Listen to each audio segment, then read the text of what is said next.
Hey, what's going on, BioTube? YouTube? Maybe. What's going on, BioTube? No, maybe not, actually. So, today, we will be talking about Bionicle 2009, and also Bionicle 2010. Because Bionicle 2010 is like 5 minutes long, it's not getting its own video, because Bionicle got cancelled in 2009. And as a matter of fact, this video is going to be partially the story events of Bionicle 2009, and partially why Bionicle got cancelled in 2009, and to make a long story short, cause it got a lot worse. Now, before we start, I would like everyone to please see and appreciate my Yo-Yo Paraka World Tour t-shirt and agree that it is amazing. I ordered this specifically for this video, and it's now my most prized possession. But anyway, I'm not gonna do a big intro today because we're talking about the downfall of Bionicle, and I'm really excited to get into it. So let's do this. Part 6, the final chapter, Beyond the Matoran Universe. Okay, so let's recap. And this is gonna be a quick one because if you haven't seen the last all of these videos, what are you doing here? Why did you click this? What are you doing with your life? So at the end of Bionicle 2008, we found out in the greatest plot twist of all time that the Matoran universe, the biomechanical realm that is the birthplace of all Bionicles, is in fact a massive sentient robot. And the Great Spirit Madanui, part-time god of the Matoran universe and full-time damsel in distress, is in fact the inhabiting consciousness of said robot, which we will henceforth be referring to as the Great Spirit Robot. We found out both of these things when 5D chess master extraordinaire and Emperor Palpatine cosplayer, except Emperor Palpatine wishes he could ball this hard, Makuta Pterodax pulled off his 40 million step plan to overthrow Madanui, taking control of the Great Spirit Robot as his own body, binding Madanui's consciousness to ultra mega plot device, the Mask of Life, and launching it out into space, never to return. And that is where we pick up at the start of 2009. So as Madanui flies through space in the Mask of Life, he is drawn into the gravity well of a desert planet known as Bara Magna. And the Mask of Life crashes down onto Bara Magna like a meteor, where in short order it constructs a new body for Madanui, a much smaller one this time, and he sets out into the wasteland with the goal of somehow finding some way to depose Makuta, reclaim his lost power, and save the Matoran universe. To that end, he quickly links up with the locals, the native Bara Magnans, and almost immediately, we get to our first problem. So, Bionicle 2009 was, I think, a pretty transparent attempt to bring in new, young fans to Bionicle. And to their credit, this is something that absolutely needed to happen. Because if you, like me, were 5 in 2001, by 2009, you were now going into middle school, and middle school is when it's suddenly a lot less cool to be really into Legos and their attendant lore. And I know this because I myself stopped following Bionicle after 2008, and I don't know if you guys have picked up on this, because I have kind of been playing it subtle, but I was sort of like a Bionicle fan, so the fact that they lost me was pretty indicative that they were not long for this earth unless they could bring in new kids. And this was a good opportunity to do that, because we had just finished what I think was meant to be Bionicle's first era, so this is a good time to take things to a whole new planet and bring in new rules for a new generation of fans. The thing is that if you were an old Bionicle fan like me, and you were thinking about following Bionicle into this new era, even though the other 8th graders were gonna bully you for it, the new rules kind of clinched it as not worth the effort. Conversely, for new fans, I can't help but think that the new rules were way too complicated to be attractive. Like, in 2001, the rules of Bionicle were, there are 6 elementally themed villages on an island, an evil shadow guy shows up to oppress them, so 6 elementally themed heroes show up to save them. That was all you needed to know. In 2009, the rules are, first of all, there is a guy who was once the ruler of a universe that was also his body because it was a giant robot with people living in it, but he got overthrown by an evil shadow man and cast out of his own body in a mask and is now on another planet trying to get back to his body and reclaim it. Already a lot. And also, everything else I'm about to tell you. So there are two main sentient species on Bara Magna. There's the Agori and there's the Glatorian, and they map basically onto Matoran and Toa. The Agori are the small villager common folk, and the Glatorian are the big warriors. There are, however, two differences. One is that the Agori and the Glatorian are not residents of the Matoran universe and are not biomechanical. They're like mammals. They're just animals with like some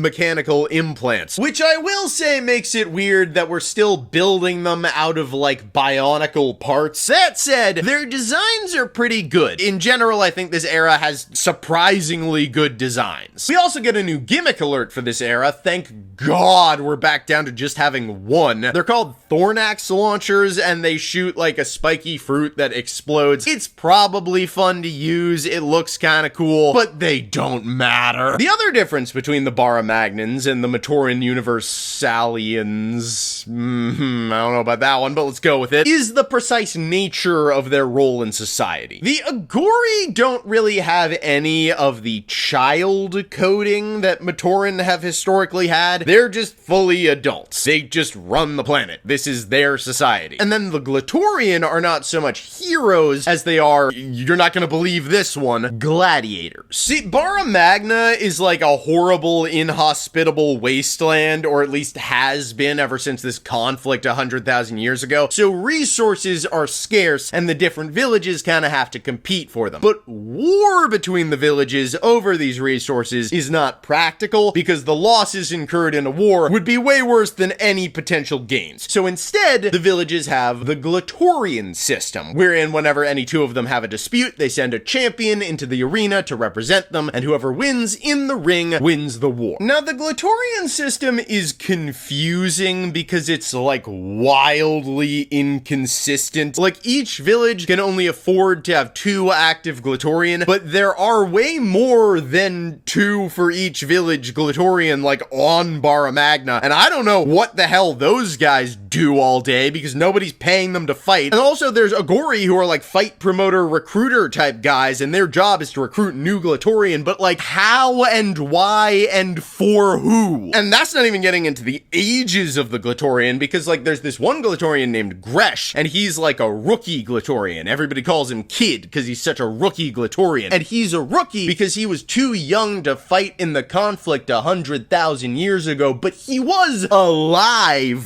for the conflict 100,000 years ago. He was just too young to fight, which makes him older than the entire Glatorian system, and he's Kid. He's a rookie. And then there's another village that actually has an open Glatorian slot, and they're like, yeah, we have an open slot, but we can't fill it with any of these prospective Glatorian. They're too young. They don't even know which side of a sword is which, and it's like, what's our metric? Are they 50,000 years old? I feel like they might be, and apparently that's baby tier for Glatorian, and we're not even done, because that's like the rules of the social order and the Glatorian system. I haven't told you about the new elements yet. So, refresher, up until this point there have been 6 primary elements: fire, water, earth, air, ice, and stone, each of which has 1 village. Wasn't that lovely? Remember those halcyon days of our youth when that was how it worked? Right, so on Bara Magna there are 5 villages, and by 5 villages I mean 6 villages, and by 6 villages I actually mean like 9 villages, and by 9 villages I actually do just mean 5 villages, okay? The villages are as follows: the fire village, the water village, the ice village. Good so far. Then we've got the jungle village, and already I'm pissed, because I have now at this point spent years trying to explain to people that even though the green Bionicles are green and live in the jungle, they're not jungle element, they're actually air. Except guess what? Now they're actually jungle. Except also, nobody in this era actually has inherent elemental powers, so the elemental theming is entirely based on like vibes and environment. So with that in mind, you're like, okay, well, yeah, sure, of course they're jungle. They don't live in the air, they live in the jungle. Okay, we'll explain the fire village then, bitch, because they don't live in the fire, they live in a volcano. They should be the volcano village, or the lava village, or just the mountain village, not the fire village. Why is it oh, this makes me so mad. Then we have the rock village, and the rock village is where things really just start getting out of hand. So first of all, it's called the rock village. Rock in Bionicle has always been referred to as stone. It's Toe of Stone, Matoran of Stone, Village of Stone. It's never been rock. Not once was it ever rock until now. Now it's rock. So in the rock village, we've got Rock Agori. Okay, fine, sure. Then we've got Rock Glatorian, except that the Rock Glatorian aren't called Rock Glatorian. They're called the Skrull. And the Skrull are like the main antagonist faction of this era. They're an evil warrior culture. They're kind of like the Spartans. And they've got like more Glatorian than anybody else by a lot and have never even once lost in the arena. So that's the rock village, but we're not done with the rock element. Don't act crazy to me right now, okay? Because then we've got the Bone Hunters. And the Bone Hunters are like a splinter group of Rock Agori who went off to live in the desert as nomadic raider assholes. And they're not even a part of the Glatorian system. They're just another antagonist faction. And then we've got the Sisters of the Skrull, which is all the female Skrull. And they're not affiliated with the Rock Village either because they broke off to go live in the mountains as a coven of psychic witches. And I'm not even gonna get into that. Also, by the way, the Skrull are one of those warrior cultures where if you speak out of turn, they'll just kill you on the spot, which is a really bad way to run a society that has no women and therefore can't produce new warriors. Then we got the Sand Village, except there is no Sand Village because over the millennia, the Sand Tribe have devolved into savage beasts known as Vorox and Zesk, and they are also now a group of nomadic raider desert assholes who aren't involved in the Glatorian system. Then we got the Iron Tribe, and the Iron Tribe barely even counts as a tribe because there's almost none of them left because they were all but wiped out over 100,000 years ago by the Dreaming Sickness, which was a plague that made it so that they couldn't dream and then went insane and then died. And we find out that that was caused by like a demon named Anana eating their dreams. Again, we're not gonna get into that. And then finally, we have the Earth Tribe. And the thing about the Earth Tribe is that the Earth Tribe doesn't exist. And I don't mean that the way I did with the Iron Tribe where they got wiped out or the way I did with the Sand Tribe where they got turned into the Vorox. I mean that the Earth Tribe is not canon to the story. And that has to do with the fact that 2009 is the year where Bionicle head writer and demon king of the Sixth Heaven, Greg Farshtey, lost his actual mind. So I just want to clarify something. The whole Greg Farshtey meme, you know, Farshtey did this, Farshtey did that, Farshtey came up with this, Farshtey decided this. That's like a joke, and it's been a joke the entire time. Greg Farshtey wrote the Bionicle books, but Greg Farshtey didn't create Bionicle, and he always had a broader story team telling him what was up and what to write. But in the aftermath of Bionicle's abrupt cancellation and ending, a forum was set up for the fans that was a Q&A with Greg Farshtey forum where he could answer all their burning questions. And this forum is a fucking nightmare. Now, I haven't read the vast majority of this forum because it's like several hundred pages of just Q&A, and I've never meant these words more than I do right now. Fuck that. But I have read certain select sections of the forum, and from what I have been able to gather, the forum consists mainly of two things. One, people asking utterly insane shit and Farshtey being like, well, it's canon now. And two, people asking completely normal and reasonable things and Farshtey responding with the most insane shit you've ever heard in your life. And sometimes Farshtey is just like on one on this forum and starts acting like a little impish trickster. People are like, hey, so what was the deal with the red star? Like, what actually was that? And Farshtey will be like, oh, well, I might tell you if you can answer my questions 3. But as this relates to the Earth Tribe, and disclaimer, this is all just what I've gathered from reading the summaries on the Bionicle wiki. Various parts of this could just be incorrect. Earth Tribe was a placeholder name for the Iron Tribe that Farshtey used in a treatment for an unreleased 5th Bionicle movie. And at some point, somebody on the forum was like, hey, what is the Earth Tribe? And he was like, oh, it's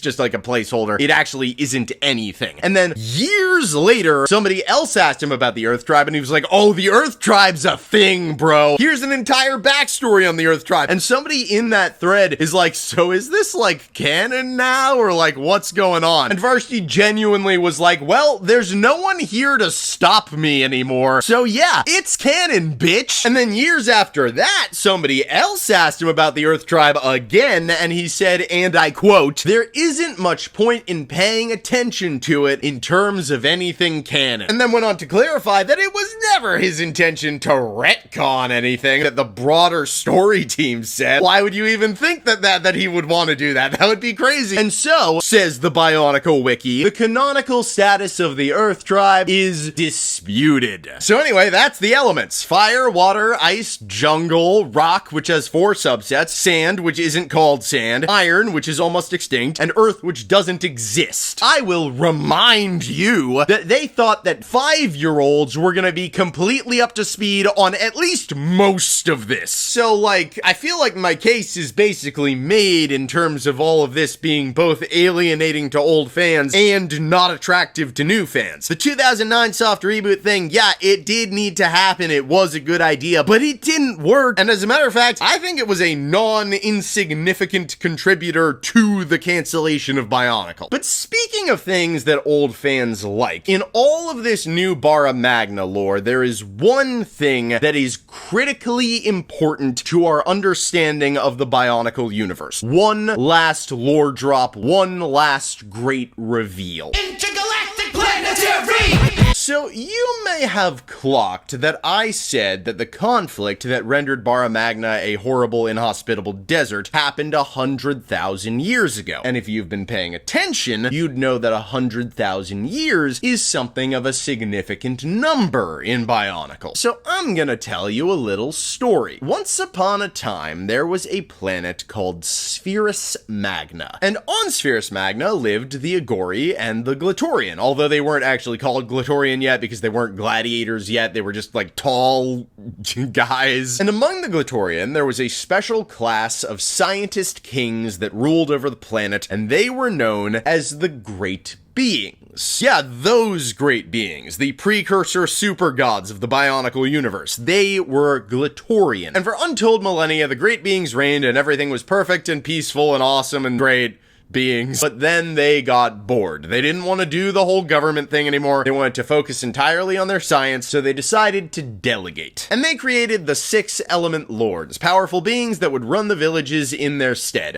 6 because this was before the Rock Tribe fractured, before the Sand Tribe became savages, but after the Iron Tribe became dead. And also there was a 7th Element Lord of Earth, but that's only true if Earth is canon and Earth is not canon. This system worked for a while too, until one of the Element Lords discovered within their territory a spring from which bubbled this incredible substance known as energized protodermis. So you remember back in my first video, I mean, you don't remember, I don't know why I'm asking you this, but you remember back in my first video when I said that energized protodermis, the stuff that turned the Toa Mata into the Toa Nuva, among other things, doesn't really seem like it should be that important, but is actually really important? Yeah. So what I meant by it's really important is that the discovery of energized protodermis is literally the inciting incident of the entire universe. So it is quickly discovered that energized protodermis has immense transformative and destructive power, and this starts a conflict, because one of the Element Lords has it, the other ones want it, he doesn't want to give it to them, and the conflict escalates and escalates and escalates until it's eventually a full-blown planetary war called the Core War, because that's where the energized protodermis is coming from. And the Great Beings see this happening, and they're like, hey, now, come on, you cut that out, you stop that this instant with this Core War. And the Element Lords are like, new phone, who this? Last I heard from you guys, you said that you didn't want any part of governing Spherus Magna, so don't come in here now trying to tell me what to do with my Core War. And the Great Beings are like, okay, this might be a problem actually. Let's get a sample of this energized protodermis stuff and just see what we're working with. So they get a sample and they're like, oh shit. Turns out if these morons keep trying to tap the energized protodermis, it's gonna destabilize the core of Spherus Magna and the planet will explode. So the Great Beings are like, okay, we gotta do something about this. Their first idea is to create these things called Batera, which are shape-shifting robots that will go around the planet and murder anyone holding a weapon. That's their solution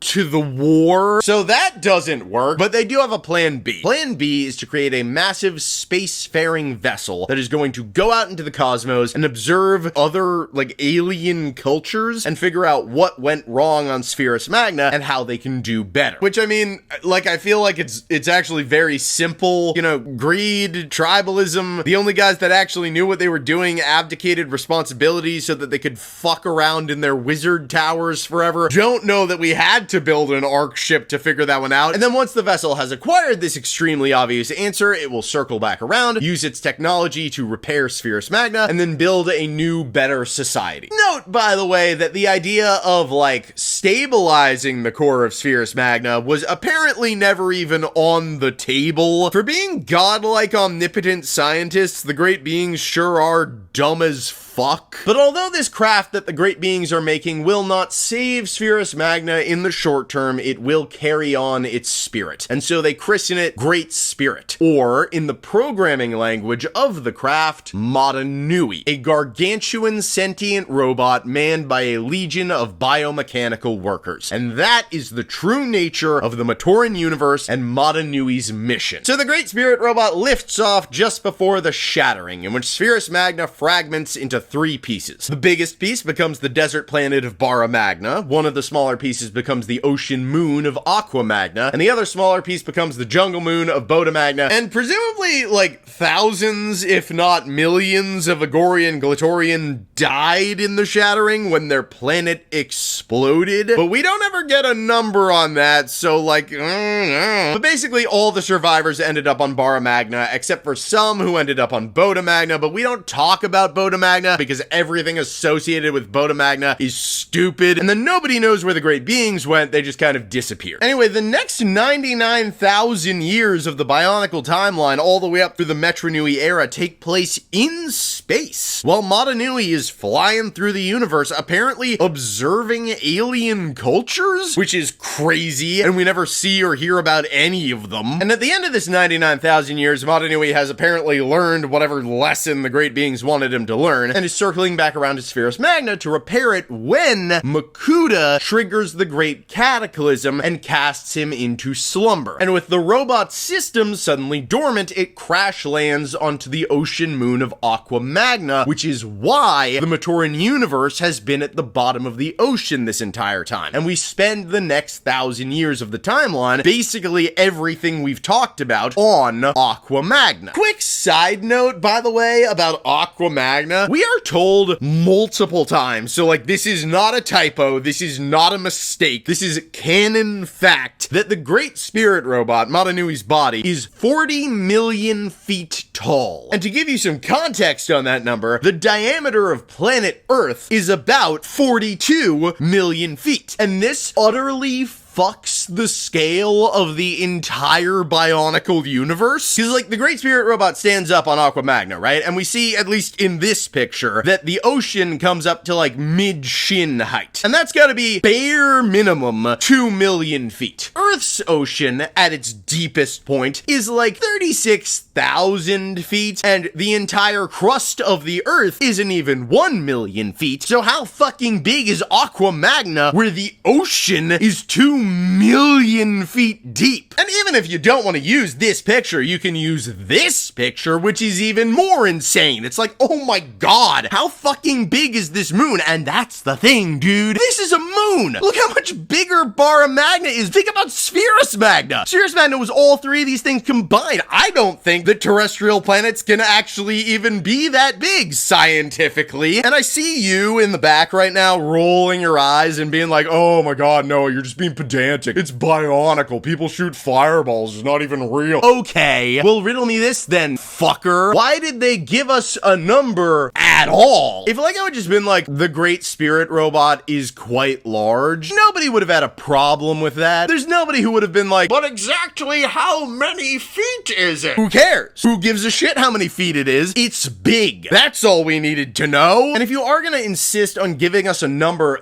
can you just like look it up first? least, Google existed in 2009. They could have just been like, hey, how big actually is 40 million feet? And then seen how big it is and been like, oh fuck, that's crazy. The robot is obviously not 40 million feet tall. But they didn't do that. I have to imagine that what happened is Lego kicked the door down and they were like, Farshtey, quick, how big is the Great Spirit robot? And Farshtey was like, I don't fucking, like 40 million feet, maybe? And they were like, awesome. We're not gonna look that up, and you're never allowed to change it. It's going in all the books right now. But anyway, when Makuta takes over the Great Spirit robot, he stands up on Aqua Magna and ejects the Mask of Life with Madanui bound to it into space. It gets caught in the gravity well of Bara Magna, where it crashes down to the surface, and that is where the actual story events of Bionicle 2009 finally start, as chronicled in the movie for this era, Bionicle: The Legend Reborn.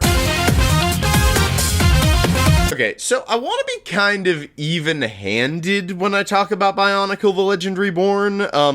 Lamau, by the way. So let's start with things I like about this movie. Number one, Madanui has a cool, like, Optimus Prime faceplate on the Mask of Life that clicks into place whenever it's, like, go time, and it's pretty badass. And that was everything that I like about this movie. So now let's get into things that I don't like about this movie. Fuck this movie, dude. I have two problems with the fact that this terrible movie exists. One, it's terrible, and two, it exists. Let's start with number two. This movie exists. I'll get into the detail of the actual events of this movie in a minute, but basically what happens is Madanui shows up on Bara Magna, gets an introduction to the local characters and factions, and assists them in a local conflict they're having. That got a movie. Do you know what didn't get a movie? The Toei Naika, the Toamari, the Paraka, the Baraki, Boyanui, Marinui, Cardanui, Vizon, Axon, Brutaka, the Destiny War, Bionicle, Suicide Squad, the Hunt for the Mask of Life, the badass dogfights with the Brotherhood of Makuta, Matoro's Sacrifice, the best plot twist in the history of fiction. None of that got a movie. Not one of those things got a movie. You know what else didn't get a movie? The ending of this era, aka the ending of Bionicle. That also did not get a movie. What got a movie, what got the fourth and final Bionicle movie after a 4-year hiatus, The Legend Reborn, was the Toa doing a bunch of stuff. So that would already be a problem, even if the movie weren't complete ass. But the movie is complete ass. Like, okay, listen, I'm not gonna sit here and act like the old Bionicle trilogy were, like,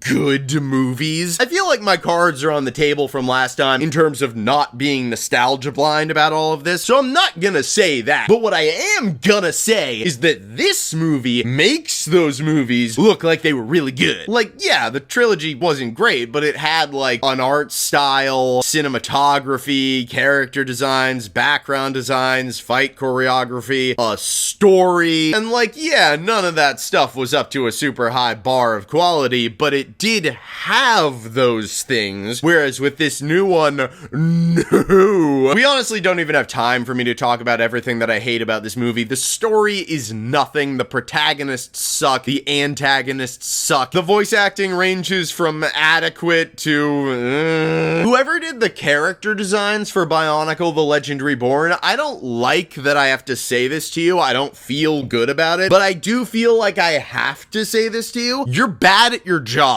Every single character in this movie is covered in these constantly rotating gears. I don't know who decided this was a thing, but it is so unbelievably obnoxious and distracting. And that's actually not even the worst thing about the character designs. The worst thing about the character designs is their mouths. They have, I don't even know how to explain this. They have like 2 rows of teeth. It's like actually viscerally disturbing in like a body horror way. Anytime they talk, it's like, oh my god, stop. But okay, so what actually happens in this movie? So Madanui shows up on Bara Magna, builds himself a new body, and then pretty much immediately Madanui gets rescued from the desert by this gory named Metis. Metis is like a fight promoter, Glatorian recruiter type guy, which we have already established doesn't really make any sense, but he's like, oh, Madanui could be a good fighter, so he takes him back to the villages. And at the village, Madanui links up with some Glatorian. Now, there's a lot of characters in this era, and I'm basically not really gonna tell you about any of them, but there are 3 main Glatorian that Madanui links up with. The first one is Akar, who I always thought his name was pronounced Akar, but it's Akar. Whenever I hear that, I can't help but just picture, like, a car. Then there's Gresh, who is the rookie Glatorian that I was telling you about, who's still over 100,000 years old. And then there's Kina, who, if I'm not mistaken, is the only female character introduced in this entire era, which is doubly weird because we're now dealing with, like, mammals where gender actually matters and means something, but she's the only woman on the planet, apparently. And also, halfway through the movie, she gets kidnapped and needs to be rescued. So, great job, LEGO. Killing it as always. So Madanui meets these people and he's like, I'm an alien. I'm trying to retake my universe from an evil shadow god. And they're like, that's crazy, bro. I don't know what we're gonna do about that, but you know, maybe you help us, we help you. Who knows? I don't know, maybe. So they all team up and go and do some screwing around, and then they find out that the Skrull and the Bone Hunters have formed an alliance to become like a super army, which is really weird because those two groups hate each other, and is also really bad because either of those two was a massive threat by themselves. Together, there's nothing anyone can even do about it. They've already destroyed one of the villages, and soon they're gonna be coming for the rest. So the gang goes to the next village on the hit list, and a car steps up and he's like, alright guys, we gotta stop all Glatorian fighting right now. This stupid tribalism is gonna get us all killed. If we want to beat this united army, we need to unite also. And everybody else is like, alright, I mean, that's great and all, but like, the Skrull by themselves have never lost a fight in the arena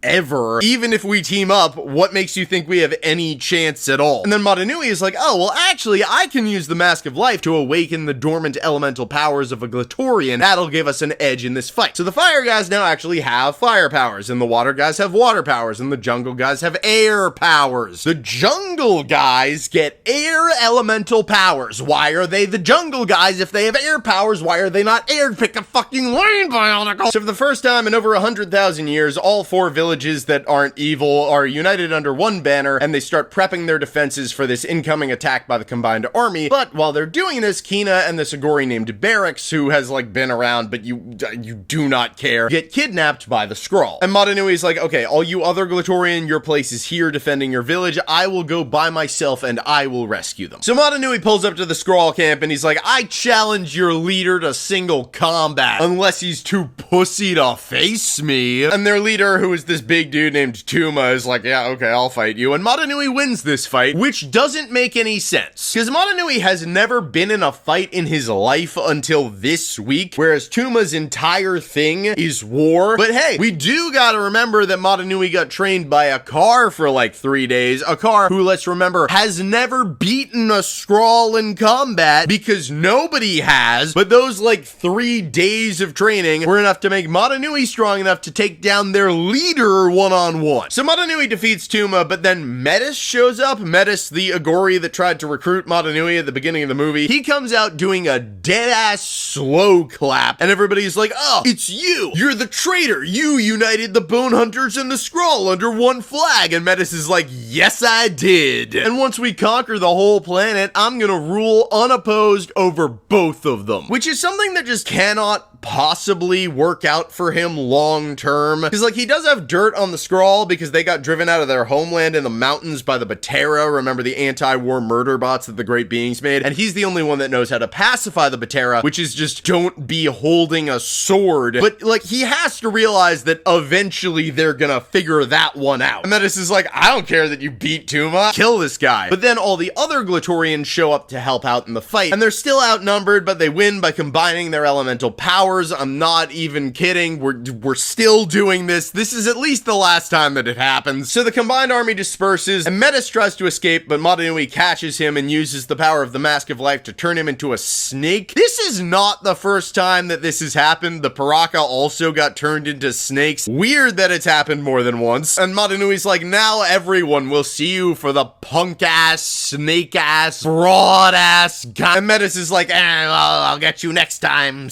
and then slithers away, and that's basically the end of the movie. And like, do you think that what I just told you about is like more important and deserved a movie more than the last 3 years of Bionicle storytelling? Ooh, the legend reborn. Like, are you kidding me? Now, there is one very important thing that happens like right at the end of the movie, but before we get into that, I want to talk about something that I think is very interesting, which is Madanui as a character.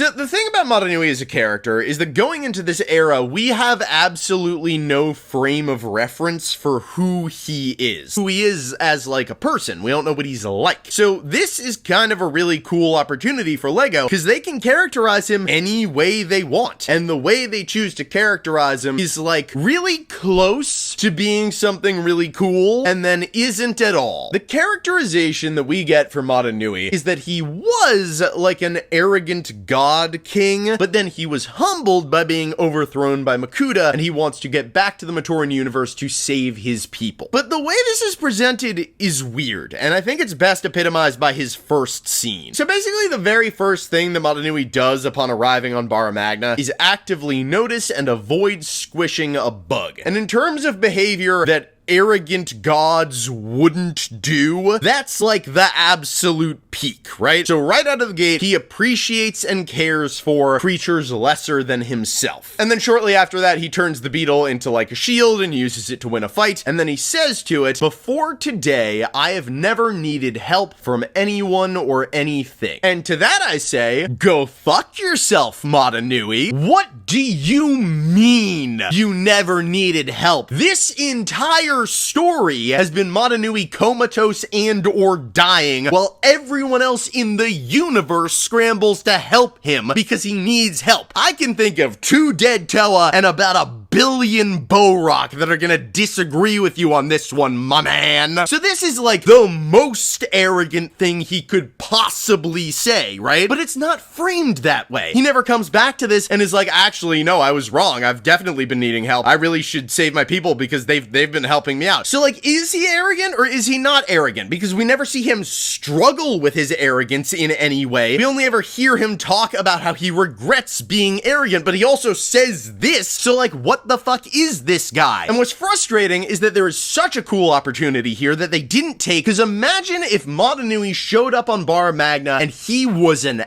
asshole. Imagine Madanui shows up and he's like, I don't care about this place. I don't care about these people. I don't care about their problems. They are lesser beings and they matter to me only insofar as they can help me get back to my body and reclaim my throne. And he doesn't want to do that because he wants to save the people of the Matoran universe. He doesn't care about them either. He's doing it because that's his throne. And then we as an audience would be like, oh, so Makuta was like, right. I mean, not about everything, you know, he's evil, but like about Madanui. Madanui is a spoiled little brat who does not deserve the power he was born to. And then, you know, over the course of the movie, Madanui would get roundly beaten up and embarrassed and learn valuable lessons about humility and friendship and about how everybody's problems matter. And then by the end, he would resolve to return to the Matoran universe and take back his power, not because he feels entitled to that power, but because he feels remorseful and now he wants a shot at redemption. And I guess you could be like, well, that's kind of dark for Bionicle to have your protagonist start out as like a total asshole, but not really. Takua was like a truant coward. Tahu was an aggro alpha male douchebag. Vakama literally turned evil and betrayed all his friends because he was trying to bag Rudaka. Relatable, but still. But anyway, my personal complaints aside, by the end of this movie, Madanui has apparently learned his lesson or whatever, and so have the Bara Magnans. So they literally pull together. The Agori of the Fire, Water, Ice, and Jungle tribes drag their villages across the desert to form one single super village. And when they do that, it is revealed that the villages that the Agori were living in were in fact pieces of another giant robot. And we learn that this giant robot is actually a prototype of the Great Spirit robot. Point being, there is now another giant robot on Bara Magna, which Madanui might be able to use to contest Makuta. Oh, by the way, this prototype robot is at minimum half the size of the Great Spirit robot, meaning 20 million feet, meaning, what do you mean they dragged its pieces across the desert? You mean to tell me that a couple thousand Agori and some pack animals dragged a planet across a desert? Now, while Madanui is acquiring a weapon to use against Makuta, we might want to check in on what's going on with Makuta, because there is one web serial, and only one web serial, from this era that I do feel deserves to be talked about, and it is called Reign of Shadows.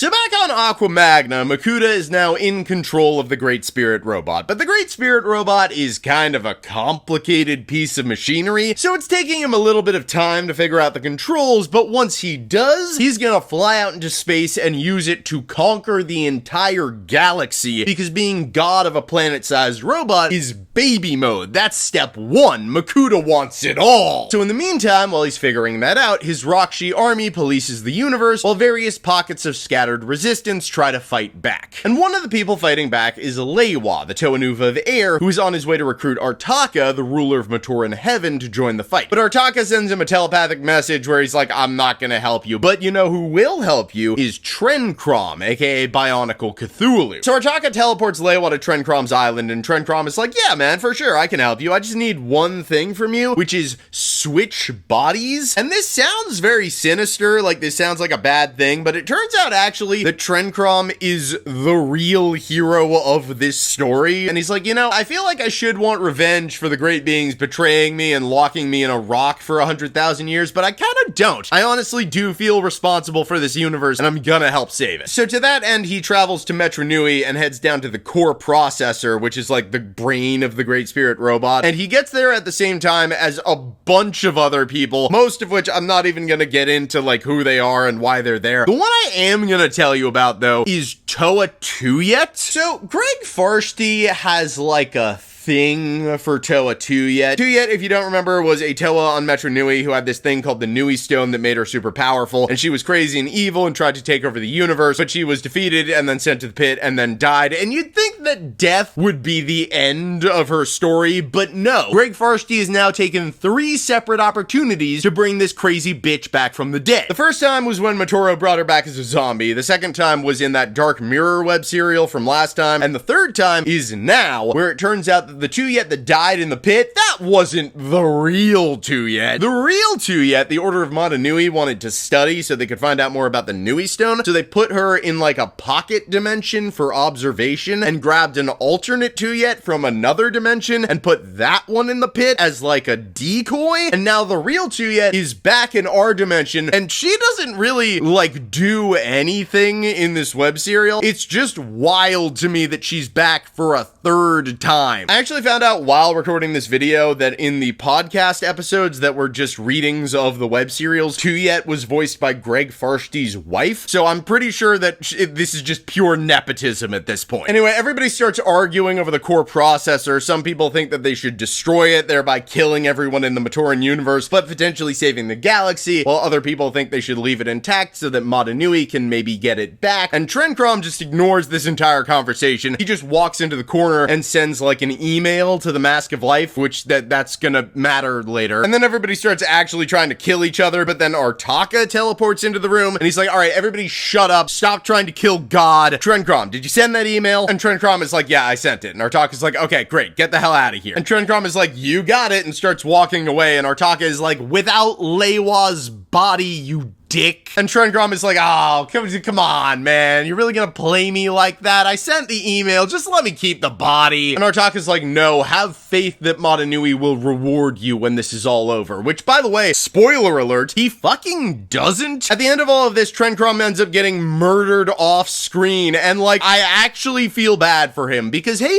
Trencrom never did anything wrong. Trencrom was just a good dude who happened to be a horrifying tentacle monster. That wasn't his fault. So Trencrom and Leiwa switch back, and then moments later, Makuta realizes that all these people are in the core processor, and he's like, hey guys, what you doing in my brain? And everybody's like, oh, hey, not much. We were just trying to decide if we should kill you. And Makuta's like, oh, delightful. Mind if I weigh in? And then teleports all of them out of the Matoran universe just into the vacuum of space. And all these guys actually end up surviving because they get teleported again. There's a lot of teleporting going on. This time they get teleported to Boda Magna by Vizon, the 7th Paraka, who's like a portal guy now, and he's working for this cursed great being imprisoned in a fortress there. This doesn't matter. None of this matters. There's a ton of stuff in Reign of Shadows that doesn't matter. But what does matter is that the reason that getting teleported out of the Matoran universe puts you in the vacuum of space is that Makuta has finally figured out the controls on the Great Spirit Robot and has also found out that Mata Nui is still alive, so he has taken off from Aqua Magna and is headed to Bara Magna to wrap up his last loose end before he goes off and conquers the galaxy. Likewise, Madanui senses that Makuta is on his way, so he's like, oh shit, okay, I gotta get this robot ready. Agori, I need you guys to vacate your villages so that I can use them as my body. And they're like, no. And Madanui's like, there's a planet-sized shadow demon on its way here right now to kill everybody. And they're like, you should lead with that next time. So everybody evacuates the villages and Madanui transfers his consciousness to the prototype robot. And then minutes later, Makuta shows up on Bara Magna. And the two of them face off in their giant robots, and it is at last time for the true, actual, real final battle of Bionicle.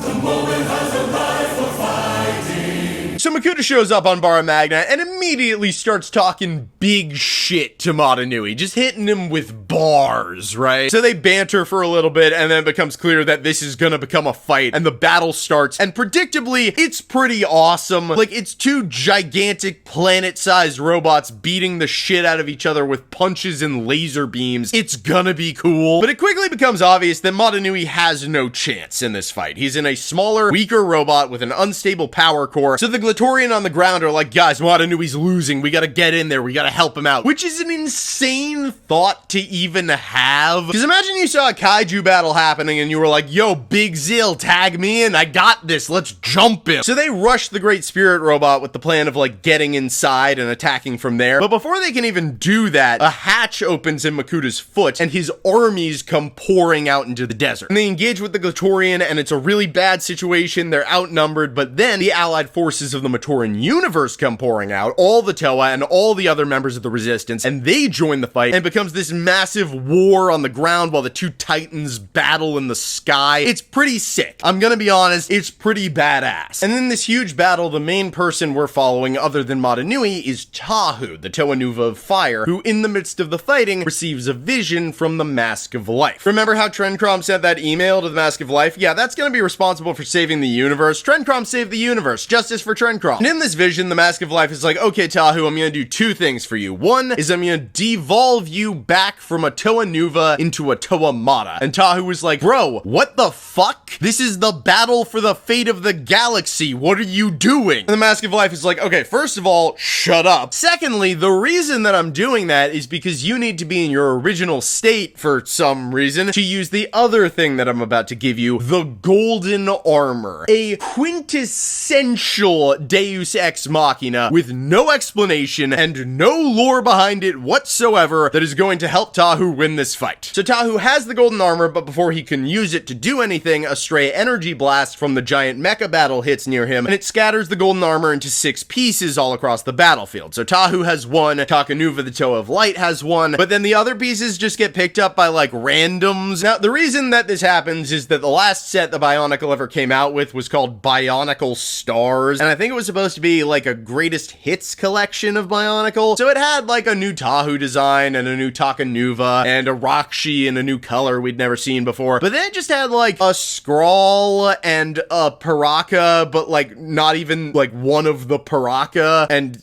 Gresh, but not even looking as cool as Gresh usually looks. It was a bad set. But the 6 members of the Bionicle Stars line are the 6 people to get a piece of the golden armor, and then Tahu and Takanuva go around and get all the pieces back, so Tahu just has the whole set again. It was a completely unnecessary digression, but I guess we still have to sell those toys even after Bionicle has already been canceled. Meanwhile, in the giant mecha battle, Makuta is getting tired of Madanui doing speeches about unity and friendship, and he's like, you know what? I'm just gonna shoot a gravity beam and blow up this whole planet. I'm evil, I don't give a shit. But Madanui manages to divert the blast, and it shoots up into space and it hits the 2 moons of Bara Magna, and unbeknownst to Makuta, starts to drag them in toward the planet. And Madanui's pissed that Makuta tried to blow everybody up, so he starts just punching him and pushing him back, and then he completely just runs out of power. And Makuta's like, haha, okay, well that was fucking annoying. Time for the part where I kill you and then go conquer the galaxy. But right at this moment, Tahu has reassembled the golden armor, and he activates it, and it sends out this pulse of energy that completely destroys every single Rakshi on the battlefield. And Rakshi are pieces of Makuda's essence, so when they're destroyed, he can sense it, and having all of them destroyed at the same time kind of staggers him. It throws him off his game for just a moment, and Motonui capitalizes on this opportunity. He uses the very last of his body's power to shove Makuda back one more time right into the path of one of the oncoming moons, which smashes into the back of his head, shattering his skull and completely obliterating the core processor. And the Great Spirit robot falls to the ground and apparently doesn't create a shockwave that kills everyone on the entire planet, even though it absolutely should. Again, 40 million feet tall, and lies there motionless because at long last, Makuda is truly dead. Darkness will be broken open,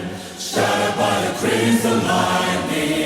And with the two moons of Bara Magna back in their proper places, Motonui calls upon the full power of the Mask of Life to restore Spherus Magna to its former glory, transforming it into a paradise with bountiful resources for all, including the residents of the Matoran universe, who evacuate from the destroyed Great Spirit robot out onto the planet to live in harmony with the Spherus Magnans, even though a bunch of the people that evacuate are like fully evil and are definitely gonna keep causing problems, but it's fine. They're all gonna live in harmony. It's fine. And with that done, Motonui's giant robot body starts to fall apart, and he emerges from it in the Mask of Life, and he's like, Spherus Magna is repaired. I have restored unity, done my duty, and fulfilled my destiny. And Tahu is like, yes, that's incredible. Now make yourself a new body and come and live among us. We could really use your wisdom in this uncertain time. And Motonui's like, I'm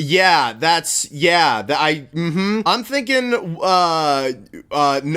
And Tahu's like, the fuck you mean? We just spent 1,000 years trying to get you back and you're just gonna abandon us? And Motonui's like, yeah, I am, and I'll tell you why. What you've been doing in the last 1,000 years is proving that you don't need me. You don't need a great spirit to accomplish great things. I've fulfilled my destiny, but all of you still have destinies to fulfill, and they're not gonna be helped by some omnipotent dick sitting around telling you what to do. This is your world now. It's time for me to move on. And with that, he departs from this realm, leaving his people to an uncertain but assuredly brighter future. And that is the end of Bionicle.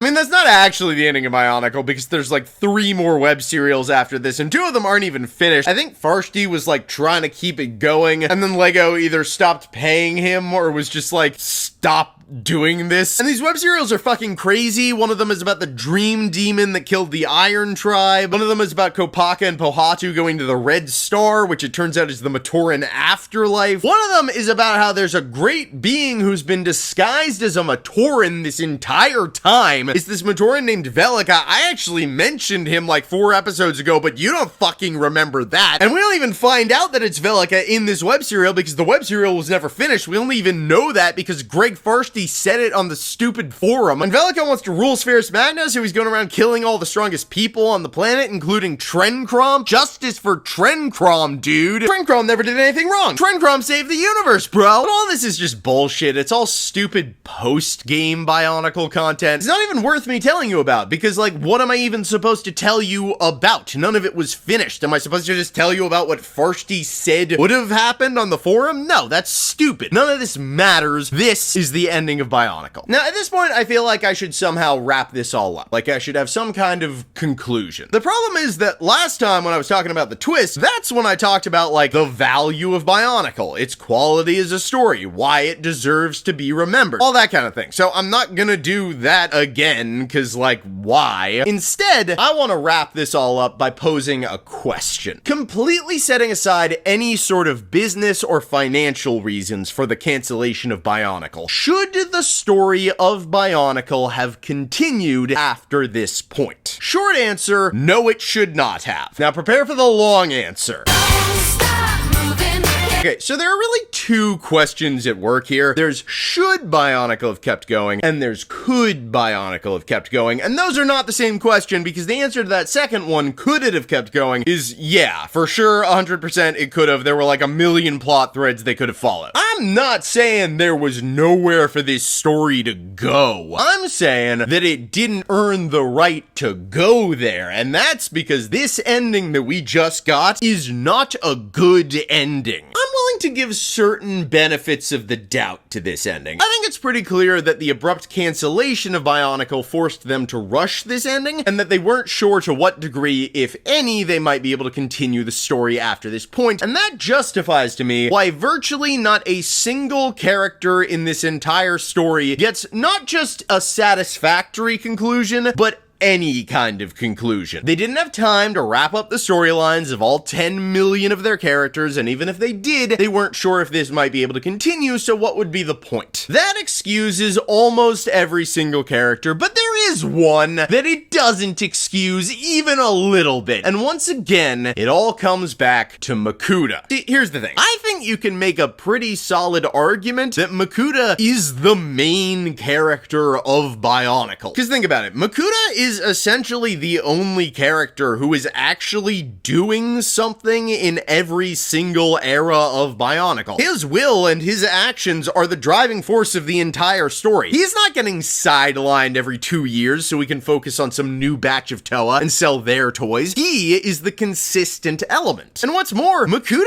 is almost the only proactive character in the entire story. He's the one with dreams and goals and ambitions. He's the big mover and shaker of the universe, literally. This is his story, and not coincidentally, it ends minutes after his death, which means that Makuta's death really needs to be something special. And Makuta's death sucks. Now, to be clear, I am not saying that Makuta getting his head smashed open by a moon is bad. That part is rad as hell. The problem is that there is no character or thematic weight to this death. And before you come in here like I know you're going to, and be like, oh bro, it's not even that deep, it's just Bionicle. Motoro's death had a ton of character and thematic weight, which is why it hit really hard, so don't even come at me with that shit. I know Bionicle can do it. It's just that this death is so unceremonious. It's just moon to the back of the head, boom, fall, dead, and that's it. Makuta's gone. And there is one paragraph where Madanui is looking down at Makuta's body and he's like, man, if only we could have found some sort of common ground. Maybe we could have repaired Spherus Magna without all this bloodshed and conflict, but I guess that Makuta was just too arrogant and greedy for that ever to be a possibility. And it's like, dude, that's not the fucking moral of the story. Makuta didn't give a rat's ass about reforming Spherus Magna. That was never even on the table. I'm just gonna quick lay out for you like an alternate way that this could have gone, and fair warning, this is about to get very fanficky, but just go with me on this one, okay?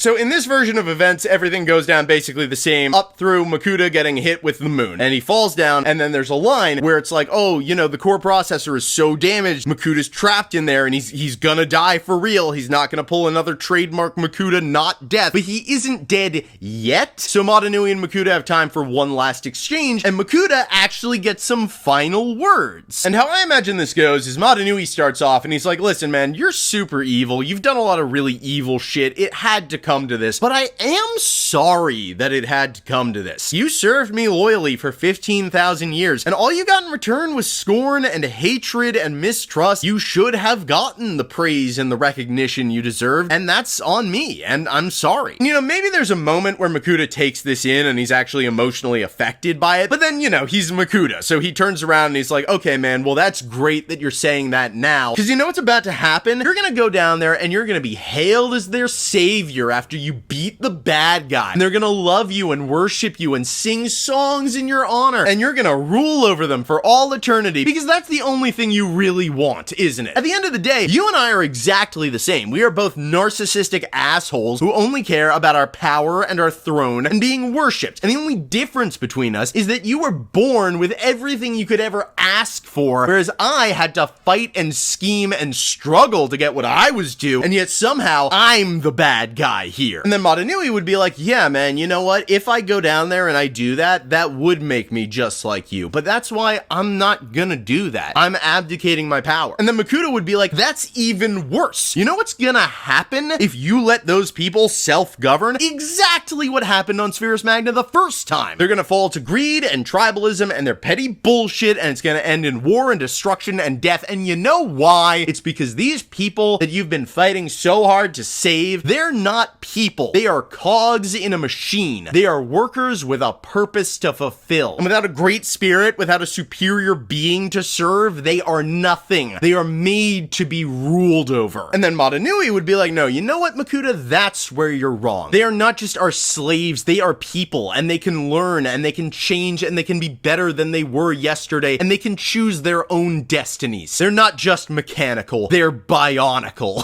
No, you wouldn't say that, but it would be funny. And then Makuta would succumb to his injuries and die, and we would be like, oh, Makuta was a foil to Motunui. He was a product of Motunui's negligence, and he represented the callous disregard with which Motunui treats the people that kept him alive. And without Makuta's intervention, Motunui could have gone on to be exactly the same kind of tyrant, but he learned from Makuta's negative example and chose instead to give up his power and to set his people free, and that's the point of Makuta, and that's the point of all of this. And you know what? While I'm fanficking, let me hit you with something else. The thing that distracted Makuta so that Motunui could get the killing blow on him, it shouldn't have been the golden armor, it should have been the Mask of Time. So how this would go down is in the middle of the giant battle, Tahu would be like, fuck man, I really want to help out Motunui, but there's nothing I can do. If only I had the Mask of Time. But the Mask of Time got stolen last time in Destiny War by Votbarak. We don't know where it is. And then Takanuva, who is also there, would be like, oh, well, remember last time in that Dark Mirror web serial where I went to an alternate universe? I went to a ton of trouble to track down the Mask of Time there, and then it just disappeared from the story and nobody ever used it. Well, the reason that nobody ever used it is that I didn't think anybody could be trusted to use it, and it's just been in my bag this whole time. But you, Tahu, you've used the Mask of Time before. So he'd give Tahu this alternate universe Mask of Time, and then he would like almost die using the Mask of Time to slightly slow down Makuta just enough for Motunui to get the killing blow. And this would solve so many problems. It would fill in the massive gaping plot hole in Dark Mirror. It would get rid of the Deus Ex Motunui extraordinaire that is the golden armor. It would allow the Mask of Time to actually do something, and it would tie into the themes that we've been talking about. Because Makuta commissioned the Mask of Time for his schemes, never thinking that a lesser being would be able to use it, and sure enough, every single time that a lesser being has tried to use it, they have failed. But these same lesser beings are able to grow and change and improve, and who is better to exemplify that than Tahu, who used to be the biggest dickhead in the world, and is now the de facto leader of the united forces of the Matoran universe and willing to sacrifice his life to buy Motunui even a second in his battle against Makuta. Why didn't we get any of this? And listen, I'm not saying any of this is like primo stuff, okay? This is basically just the first idea I had, but it is something. It's not that Bionicle didn't deserve to continue because they didn't do my fanfic. It's that Bionicle didn't deserve to continue because they didn't do anything. Makuta's death means nothing. The main villain, an arguable main character of the last 10 years, gets wordlessly capped in the back of the head, falls over dead, and that's it. So, okay, at this point, maybe you're like, all right, Noah, we get it. You like Makuta, you think his death wasn't great, and you're salty about it. Also, your fanfic was excellent. But like, really? This is the nail in the coffin? They fucked up Makuta's death, and so now Bionicle 2 must perish? That's kind of crazy. Okay, so first of all, thank you for complimenting my fanfic. I was being humble earlier, but like, yeah, it's really good, right? But secondly, it's not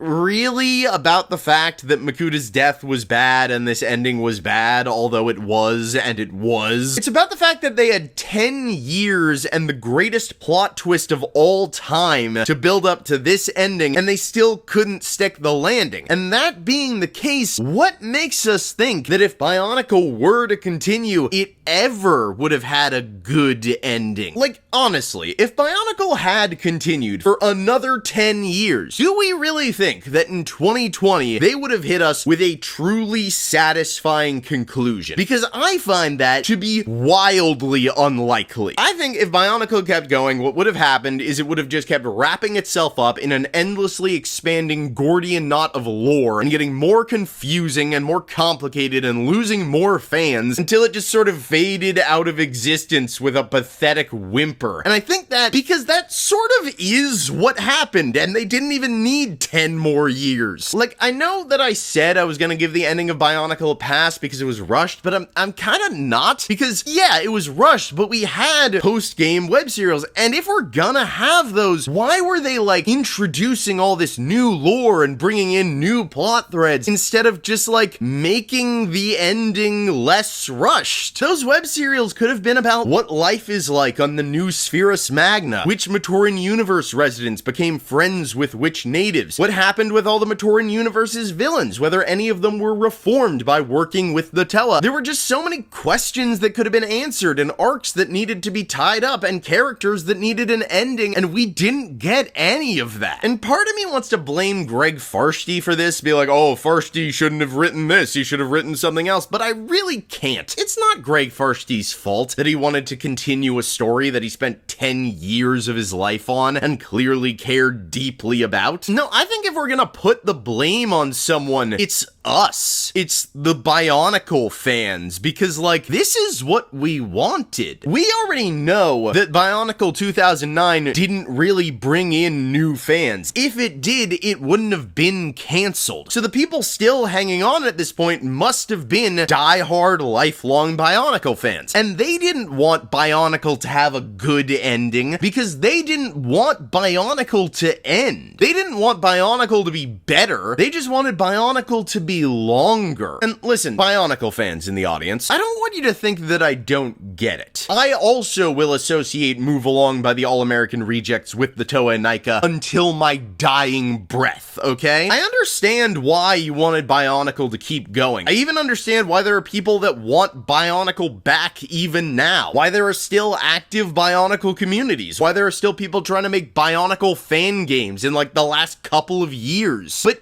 is it really Bionicle that you want back? Bionicle was a series that was intimately tied to the cultural moment that spawned it, the era in which it came out, and the kids that grew up with it. That's why the whole gambit to bring in new fans in 2009 was doomed to fail, and that's also why Bionicle G2 in 2015 was doomed to fail, and we're not even gonna discuss Bionicle G2 because nobody gives a shit. They wanted to make the Bionicle lightning strike twice, the legend Reborn, right? But the reality is that whether it's a hard reboot or a soft reboot or a return to the original continuity or a blatantly nostalgic retread of 2001, bringing Bionicle back is never going to work, because even if people think that they want it back, I don't believe that anyone truly does. I think what they want back is their time with Bionicle, the Bionicle experience. But you can't bring back an experience. You can only remember it. And that's gonna do it for this video and for this whole series. You now know everything there is to know about my extremely editorialized and opinionated version of Bionicle. To everyone who has actually watched this entire thing, thank you so much. Go ahead and subscribe if you haven't done that yet. I'll probably be making more videos. They might be about Bionicle. There are certainly corners of the lore I haven't touched on, or they might be about some other dumb thing that I want to talk about. I don't know. So until next time, I want to do some kind of cringy Bionicle sign off, like stick to the 3 virtues and remember that God says we don't need him anymore. But honestly, this was really fun to make. I hope you enjoyed it, and I'll see you next time.